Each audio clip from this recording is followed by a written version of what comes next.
Fufu Fafa ya, F4.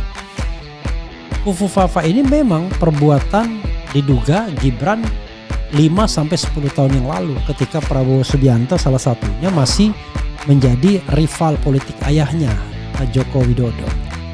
Tapi persoalannya adalah dia tidak mengaku bahwa Fufu Fafa itu adalah dirinya. Ketika ditanya takon sing duwe, dia bilang, tanya pada yang punya. Dalam konteks ini Gibran sudah melakukan kebohongan publik atau pembohongan publik. Itu perbuatan tercela. Kita tidak hanya dekati dari sisi pidana, tapi perbuatan tercela. Bohong kepada publik itu kan perbuatan tercela.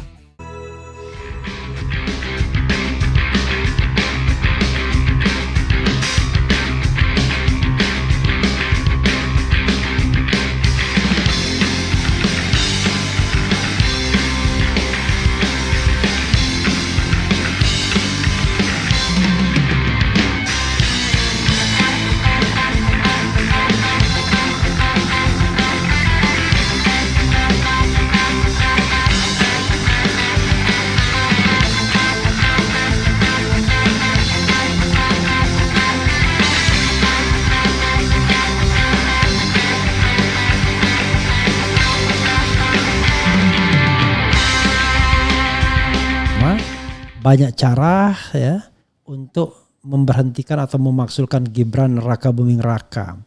Kenapa saya mengambil tema ini? Beberapa jam yang lalu ya ada media dari satu media lah yang menghubungi saya dan kemudian mengatakan gimana caranya. Apakah tuntutan purnawirawan TNI itu, apa istilah dia saya lupa, tapi intinya adalah apakah bisa lah dilaksanakan. Kita tahu bahwa tuntutan ke-8 dari ratusan jenderal TNI purnawirawan dan 90-an kolonel adalah memakzulkan atau mencopot Gibran Raka Buming Raka. Saya katakan bahasa konstitusinya bukan mencopot tapi memberhentikan.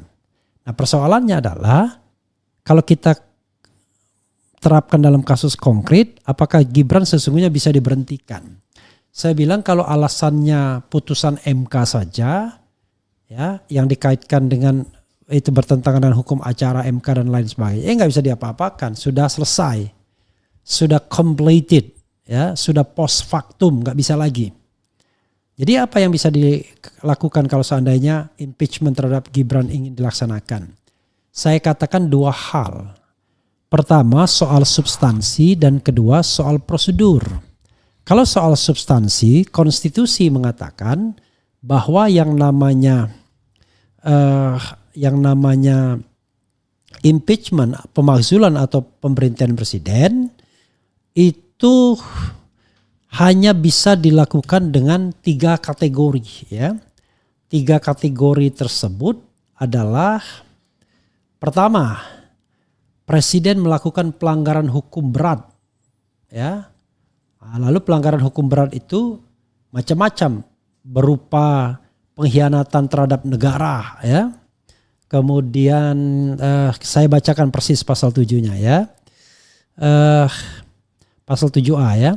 Presiden dan wakil presiden dapat diberhentikan dalam masa jabatannya oleh Majelis Permusyawaratan Rakyat atas usul Dewan Perwakilan Rakyat, baik apabila terbukti telah melakukan pelanggaran hukum berupa pengkhianatan terhadap negara, korupsi, penyuapan, tindak pidana berat lainnya, atau perbuatan tercela, maupun apabila terbukti tidak lagi memenuhi syarat sebagai presiden dan wakil presiden atau wakil presiden. Jadi hanya ada 3 kategori. Kategori pertama melakukan pelanggaran hukum berat, ya. Kemudian yaitu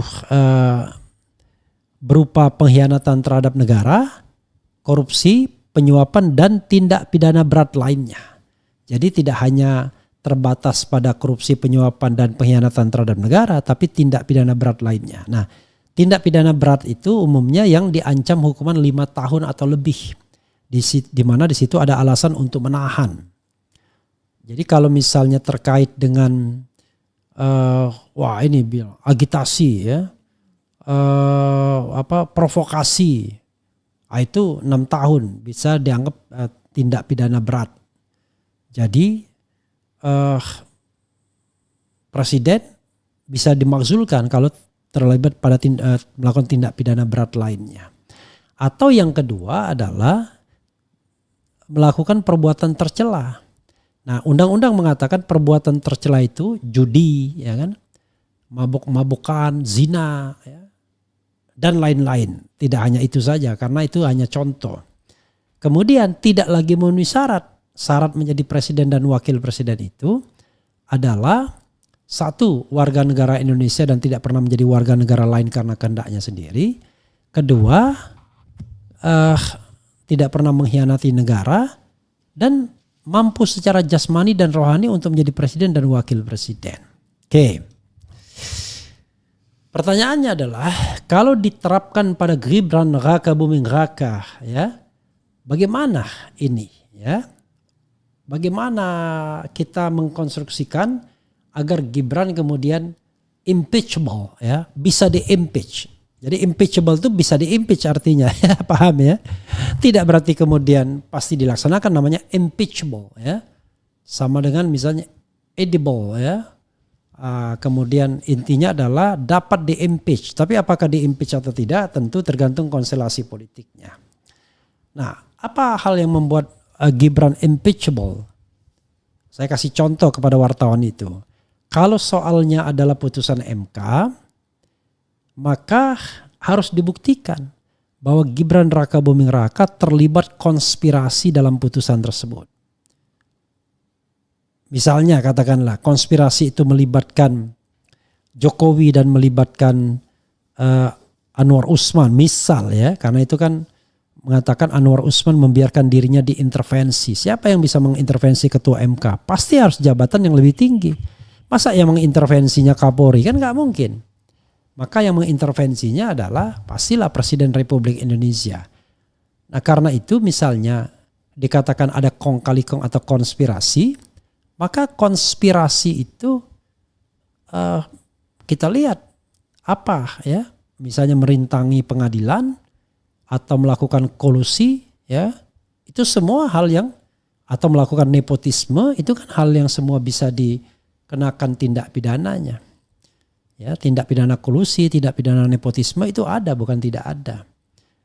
Dan kemudian kita kaitkan dengan Gibran yang mendapatkan keuntungan atau manfaat dari hal seperti itu. Nah, tentu, ya, kalau itu memang bisa dibuktikan, terbukti, ya tidak tertutup kemungkinan DPR kemudian melancarkan the initial of impeachment, the trial of impeachment, kan begitu. Satu, ya. Oke. Ini secara substantif. Berikutnya yang saya bilang adalah misalnya ada contoh lagi. Fufu Fafa, ya, F4. Fufu Fafa ini memang perbuatan diduga Gibran 5-10 tahun yang lalu ketika Prabowo Subianto salah satunya masih menjadi rival politik ayahnya, Joko Widodo. Tapi persoalannya adalah dia tidak mengakui bahwa Fufu Fafa itu adalah dirinya. Ketika ditanya takon sing duwe, dia bilang, tanya pada yang punya. Nah, dalam konteks ini Gibran sudah melakukan kebohongan publik atau pembohongan publik. Itu perbuatan tercela. Kita tidak hanya dekati dari sisi pidana, tapi perbuatan tercela, bohong kepada publik itu kan perbuatan tercela dan impeachable kalau mau diproses. Oke. Berikutnya apa lagi? Soal ijazah. Dr. Tifa misalnya pernah mempermasalahkan ijazah SMA Gibran. Coba lihat, dicek kejelasan SMA Gibran itu. Karena yang jelas Gibran tidak tamat di Indonesia. Lalu ketika dia ke Singapura dan kemudian ke Melbourne, Australia, apakah dia menyelesaikan SMA-nya atau dia sebenarnya cuma kursus saja? Karena yang di Melbourne itu ya cuma kursus setungguhnya, persiapan untuk masuk universitas, nggak bisa dibilang SMA. Itu persiapan masuk universitas. Jadi dari sisi itu patut dipermasalahkan apakah ijazahnya memadai atau tidak, benar atau tidak menurut hukum positif yang berlaku. Sekali lagi hukum positif yang berlaku kan, karena di negara lain barangkali orang tidak mempermasalahkan ijazah, tetapi di kita ijazah masih menjadi requirement, menjadi syarat. Apalagi yang bisa dipermasalahkan. Jadi kalau ijazahnya tidak benar atau dia tidak bisa membuktikan ijazah SMA yang solid, yang nggak bisa mendaftar sebagai wakil presiden karena minimal harus berijazah SMA, kan begitu. Lalu apa lagi yang bisa dikenakan? Saya tidak tahu, yang jelas banyak beredar isu mengenai keterlibatan Gibran dalam drug. Kalau itu benar, bisa dibuktikan, ya, proven, maka jelas itu merupakan perbuatan tercela. Itu kelasnya seperti sama dengan mabuk-mabukan. Ya kan? Dan itu harus dibuktikan tentunya. Jadi saudara sekalian, itu yang saya katakan cara untuk membuktikan atau jalan secara substantif untuk memberhentikan Gibran. Nah, masalahnya adalah hal yang substantif ini kan harus bertemu dengan prosedur formal, yaitu kerjaan DPR. DPR mau kerja enggak untuk melakukan impeachment? Karena impeachment itu harus ada kerjaan DPR.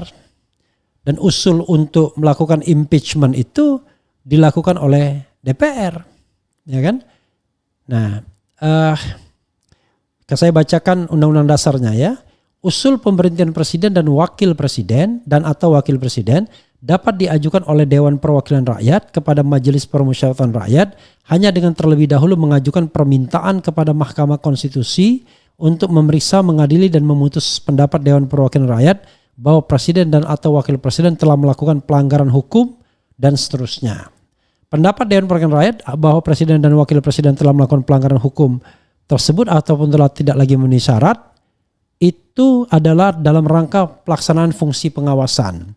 Pengajuan permintaan DPR kepada Mahkamah Konstitusi hanya dapat dilakukan dengan dukungan sekurang-kurangnya 2/3 dari jumlah anggota Dewan yang hadir dalam sidang paripurna yang dihadiri sekurang-kurangnya 2/3 dari jumlah anggota Dewan Perwakilan Rakyat. Ya, kemudian ya itulah. Lalu Mahkamah Konstitusi wajib ya memeriksa, mengadili dan memutus dengan seadilnya terhadap pendapat Dewan Perwakilan Rakyat tersebut paling lama 90 hari setelah permintaan Dewan Perwakilan Rakyat itu diterima oleh Mahkamah Konstitusi. Dan seterusnya dan seterusnya. Jadi ada mekanisme politik di DPR yang harus disetujui oleh 2/3 dari anggota DPR. Setelah itu ke MK, kalau MK terbukti balik ke DPR, kemudian DPR mengundang Majelis Permusyawaratan untuk mengadakan sidang pemberhentian. Begitu sobat RH sekalian ya.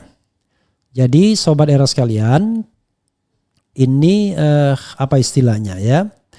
Ini adalah teori tata negaranya. Tapi apakah kemudian politiknya bertemu, meet dengan teorinya? Ya, kita tidak bisa mendikte wakil rakyat yang ceto welo-welo jelas saja, misalnya masalah ijazah Jokowi saja tidak dilakukan namanya hak angket. Padahal so easy kan? Cukup lakukan hak angket, tanya ada ijazah asli apa enggak, kalau tidak punya impeachment, tapi tidak dilakukan. Padahal isu mengenai ijazah itu sudah sejak 2018 paling tidak.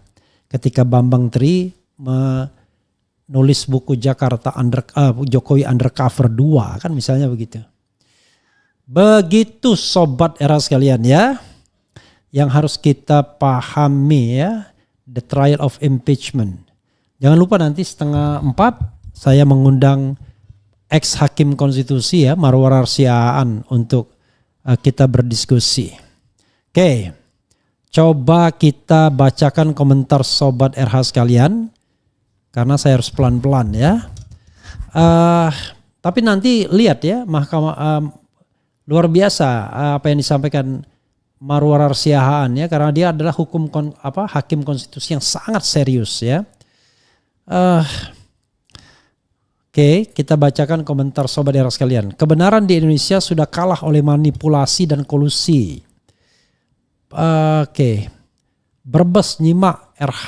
Oke. Jokowi lulusan SD sama dengan SD dan SMP. Kalau gelar sarjana kuliah itu cuma ngaku-ngaku doang. Banyak kejanggalan dari foto, tanda tangan, pembimbing, gelar Dr. Andes insinyur bilang sendiri IPK kurang dari 2. Oke. Ya itu bang, DPR MPR nggak mungkin memproses Gibran. Ya itu masalah politiknya. Pejabat penegak hukum sekarang tidak berani jujur karena mereka lebih taat dan takut sama duit, bukan sama undang-undang sumpah jabatannya. Prabowo dapat pelanggaran berat, usut IESF sama Fufufafa dong. Sekarang mahasiswa tidak bisa bergerak karena ada CCTV live aparat masuk kampus. Pendukungnya tidak diperhitungkan. Bagaimana kalau mereka buat kekacauan? Kemudian ini kurang ajar nih orang-orang ini ya, yang ngomong kotor dan lain sebagainya. Kita hide dulu ya. Kemudian Prabowo oke, apa lagi ya? Fufufafa itu nyata tapi tidak akan ada yang mau mengusut karena sudah jadi penjilat semua, takut karena disandra kasus. Oke, apa lagi? Kita terakhir ya. Lebih cepat lebih baik ganti wapres, ya kan? Kemudian Bang Refli kok nggak ikut di garda depan kawal kasus ijazah palsu Bang, luar biasa. Garda depan tuh seperti apa ya? Jadi kalau kita membicarakan kemudian memberitakan setiap hari ya, saya kira kita jauh lebih aktif sesungguhnya dari orang yang hanya mencantumkan nama kan. Tetapi kan yang namanya berjuang itu ada division of labor, harus ada yang namanya bagi-bagi tugas ya. Kalau tidak ada yang memberitakan, tidak ada yang membahasnya, gimana dong? Sementara kita berharap pada media mainstream kan tidak bisa. Jadi sekali lagi harus ada division of labor ya.